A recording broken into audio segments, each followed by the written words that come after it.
UP assembly इंतखाबात 2027 की गहमा-गहमी शुरू हो चुकी है। सभी पार्टियां होमवर्क में लग गई हैं, सभी पार्टियां तैयारियों में जुटी हुई हैं। बल्कि ये कहा जाए कि सियासी पार्टियों के दौरे, रैलियों और जलसे जुलूस का दौर भी अब धीरे-धीरे शुरू हो रहा है। सभी पार्टियां एक तरह से रोड मैप और मैकेनिज्म बनाने में अब लग गई हैं। किस तरह से ये चुनाव लड़ा जाएगा, कहाँ पर कमियां हैं, कहाँ पर खामियां हैं, खामियों को किस तरह से पूरा किया जाए, वोटर्स को किस तरह से लुभाना है, अगड़ी पिछड़ी, मुस्लिम, हिंदू, दलित, इन सभी जो समीकरण हैं,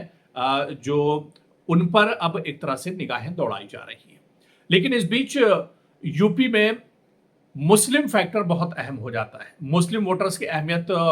बहुत ज़्यादा है और सभी पार्टियों की, ख़ासतौर से जो अपोज़िशन पार्टियाँ हैं या जो ये कहा जाए सेकुलर पार्टियाँ हैं, उनकी निगाहें मुस्लिम वोट बैंक पर एक तरह से रहती हैं। और चाहे समाजवादी पार्टी की बात की जाए, ख़ासतौर से बहुजन समाज पार्टी की बात की जाए या फिर कांग्रेस की बात की जाए, ये 3 यूपी की रिवायती बड़ी पार्टियाँ हैं। बीजेपी भी है, लेकिन बीजेपी, क्योंकि मुस्लिम वोटर्स पर इतना ज़्यादा बीजेपी का फोकस नहीं है, ना तो बीजेपी मुस्लिम उम्मीदवार को मैदान में उतारती है और ना ही बीजेपी को मुस्लिम वोट से इतना ज़्यादा एक तरह से कोई लेना-देना है। इस वजह से यहाँ पर हम बीजेपी की बात नहीं कर रहे हैं। सेकुलर पार्टियों से मुराद यहाँ पर समाजवादी पार्टी, बहुजन समाज पार्टी या फिर कांग्रेस पार्टियाँ हैं जो अपोज़िशन में है। और मुस्लिम वोट बैंक इससे पहले भी आप देखिए, चाहे साल 2022 की बात करें, साल 2017 की बात करें, इससे पहले के इंतखाबात में बात करें, इन पार्टियों के दरमियान ही मुस्लिम वोट बढ़ता रहा है। लेकिन साल 2017 से यूपी में एक बदलाव देखने को मिला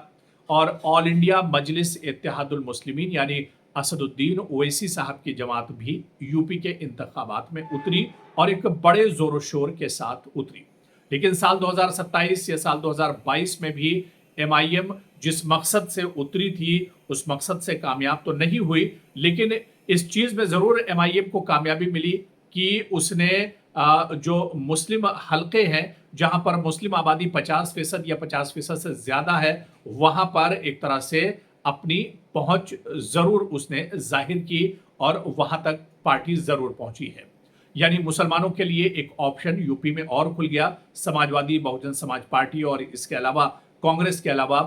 मुस्लिम ऑल इंडिया मजलिस इत्तेहादुल मुस्लिमीन यानी असदुद्दीन ओवैसी साहब की जो पार्टी है, वो भी एक ऑप्शन की तरह से उभरी है। क्योंकि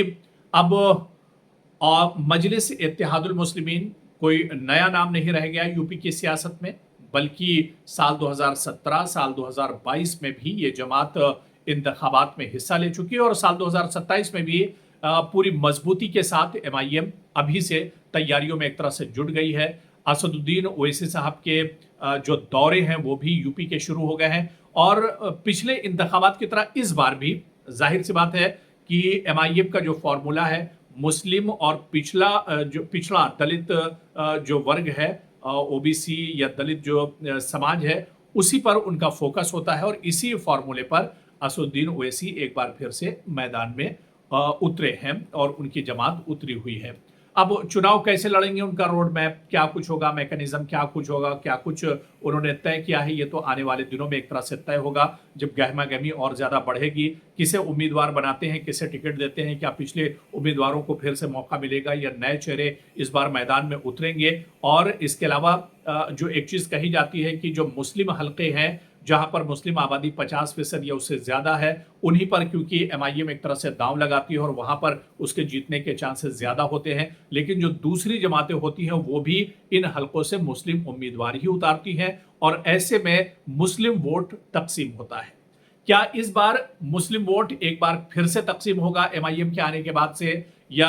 अगर जो दूसरी रिवायती पार्टियां हैं उनमें कोई इत्तेहाद नहीं होता है, या एमआईएम का समाजवादी पार्टी, बहुजन समाज पार्टी या कांग्रेस के साथ इत्तेहाद नहीं होता है, तो क्या मुस्लिम वोट एक बार फिर से यूपी की सियासत में बिखर कर रह जाएगा। मुस्लिम वोट जो तकरीबन 100 से ज्यादा ऐसी सीटें हैं जहां पर इतनी हैसियत मुस्लिम वोटर्स की है कि वो चाहें तो अपने दम पर हार और जीत तय कर सकते हैं, तो क्या इन 100 सीटों पर भी मुस्लिम उम्मीदवारों का जो वोट है,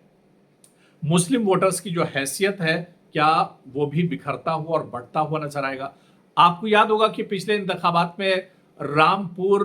में भी जहां पर 50% से ज्यादा मुस्लिम आबादी है, वहां पर भी एक तरह से मुस्लिम उम्मीदवार और समाजवादी पार्टी के उम्मीदवार को शिकस्त का सामना करना पड़ा था। मुरादाबाद या इस तरह की दूसरी जो सीटें हैं जहां पर मुसलमानों की तादाद बहुत ज्यादा है, लेकिन यहां पर भी सिर्फ मुस्लिम वोट बंटने की वजह से, मुस्लिम वोट बिखरने की वजह से किसी एक पार्टी में मुस्लिम वोट ना जाकर अलग अलग पार्टियों में वोट बटा था और इसका फायदा बीजेपी को हुआ था। लेकिन अब बात यहाँ पर दरअसल एमआईएम की करनी होगी कि एमआईएम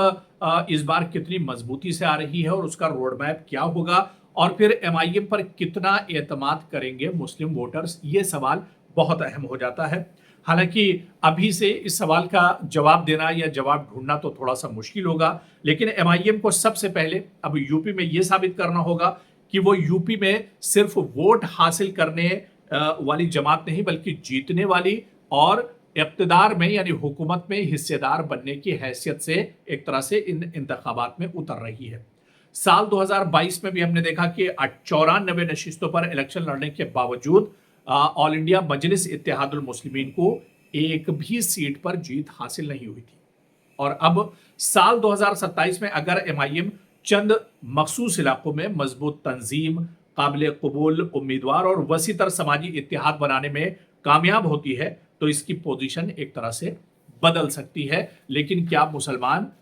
जहां पर रिवायती जो पार्टियां हैं, जो मुसलमानों की एक तरह से रिवायती पार्टियां मानी जाती हैं, जिस पर ये पार्टियां खुद मुस्लिम वोट पर अपना हक जताती हैं, अब मुसलमानों के इन पार्टियों ने कितने मसाइल हल किए वो तो अलग बात है, लेकिन Samajwadi party, Bahujan Samaj party, Congress party रिवायती तौर से मुस्लिम वोटर से, मुस्लिम हलकों से ये जमातें जुड़ी हुई हैं। लेकिन क्या ये भी मुमकिन है, जिसके सियासी गलियारों में एक तरह से गहमा गहमी है, कि असदुद्दीन ओवैसी के जो ऑल इंडिया मजलिस इत्तेहादुल मुस्लिमीन है, क्या ये किसी रिवायती बड़ी पार्टी के साथ, जिसमें समाजवादी पार्टी का जिक्र किया जाए या फिर कांग्रेस का जिक्र किया जाए या फिर बहुजन समाज पार्टी का, क्या इन जमातों के साथ इसका कोई इल्हाक या इत्तेहाद हो सकता है, कोई अलायंस हो सकता है? क्योंकि सियासी गलियारों में इस तरह की चेमेगोइयां चल रही हैं। लेकिन साल 2017 और साल 2022 में असदुद्दीन ओवैसी जो छोटी छोटी जमातें, कुछ जमातें थी, उनके साथ मिलकर उन्होंने चुनाव लड़ा था। हालांकि वो उस तरह से असर नहीं डाल पाए थे इंतखाबात में और एक भी सीट नहीं जीत पाए थे। लेकिन माहिरीन का ये मानना है, एक्सपर्ट्स का ये मानना है कि अगर समाजवादी पार्टी जो बड़ी पार्टी है, यूपी की रिवायती पार्टी है, अगर इसके साथ असदुद्दीन ओवैसी की जमात इत्तेहाद करती है तो यूपी के इंतखाबात में नतीजे कुछ अलग ही एक तरह से आ सकते हैं या इसका असर इंतखाबात में देखा जा सकता है। लेकिन दूसरी तरफ क्या मुसलमान इसी तरह से एतमाद करेंगे? साल 2022 के चुनाव का हम अगर जिक्र करें, जहां पर आप देखिए कि आखिरी वक्त में, हालांकि बहुत शोर था ऑल इंडिया मजलिस इत्तेहादुल मुस्लिमीन का और यह लग रहा था कि मुस्लिम इस बार एक तरफा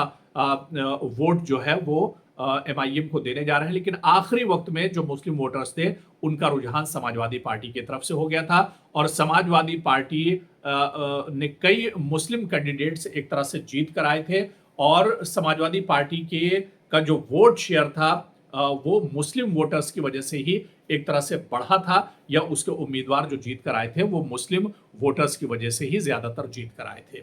तो ऐसे में अब असदुद्दीन ओवैसी साहब क्या कुछ रोड मैप लेकर यूपी के मुस्लिम वोटर्स के पास पहुंचते हैं?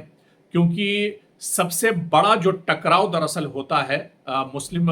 जमात का या ऑल इंडिया मजलिस इत्तेहादुल मुस्लिमीन जैसी पार्टियों का, वो दरअसल मुस्लिम हलके पर ही फोकस करते हैं और मुस्लिम हलके में समाजवादी, बहुजन समाज पार्टी या कांग्रेस जैसी बड़ी पार्टियां पहले से मौजूद हैं,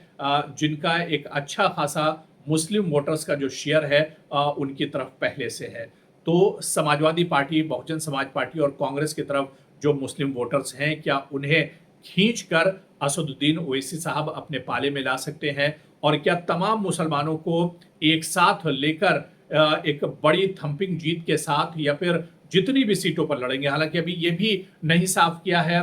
ऑल इंडिया मजलिस इत्तेहादुल मुस्लिमीन ने कि वो कितनी सीटों पर चुनाव लड़ने जा रही है। जहां पर मुस्लिम वोटर्स 50% या उससे ज्यादा है, क्या इन्हीं हलकों में, इन्हीं सीटों पर मजलिस इत्तेहादुल मुस्लिमीन अपने उम्मीदवार उतारेगी या इसके अलावा पूरे यूपी में इंतखाबात लड़ने जा रही है? अभी ये तस्वीर साफ नहीं, क्योंकि अभी 6 महीने तकरीबन इंतखाबात में बचे हुए हैं। गहमा गहमी जरूर शुरू हो गई है, लेकिन पत्ते अभी पूरी तरह से किसी भी जमात ने नहीं खोले हैं। ऐसे में एमआईएम आने वाले दिनों में क्या चीज